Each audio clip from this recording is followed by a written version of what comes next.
মাঝের পর মাঠ থেকে জীবন দিয়ে দিতে হয় আল্লাহ রাস্তায় শিখিয়ে গেছেন। সুতরাং সে রাস্তার সে পথের প্রতিজ্ঞাকে বই দেখে কোনো লাভ নেই। তাই বাপের শক্তি দেখেন তাদেরকে শিক্ষা গ্রহণ করা দরকার। তাদের পূর্বপুরুষদেরকে কাছ থেকে শিক্ষা গ্রহণ করা দরকার।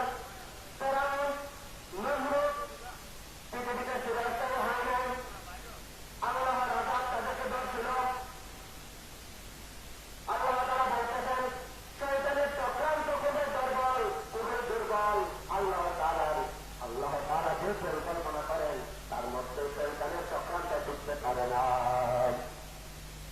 সেই কারণে বলতে চাই প্রিয় ভাইয়েরা, আল্লাহ তাআলার পছন্দনীয় জিনিস সমাজে চালু করতে গিয়ে আল্লাহ তাআলার অপছন্দনীয় জিনিস সমাজ থেকে উৎখাত করতে গিয়ে যদি আপনার জীবনে চলে যায় তাহলে আপনার জন্য অপেক্ষা করতেছে আল্লাহর রহমত এবং আল্লাহর সেই জান্নাত এবং আপনার জন্য রয়েছে জাহান্নামের কঠিন আযাব থেকে বাঁচানোর জন্য ব্যবস্থা।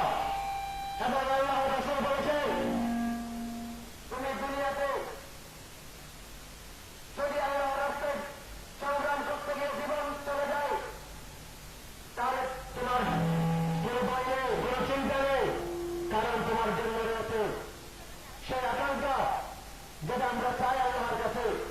যেমন দুনিয়ার সফলতা চাই, যেমন আখিরাতের সফলতা চাই, সেটা আল্লাহ তাআলা দেওয়ার জন্য সবসময় প্রস্তুত। আল্লাহ তাআলা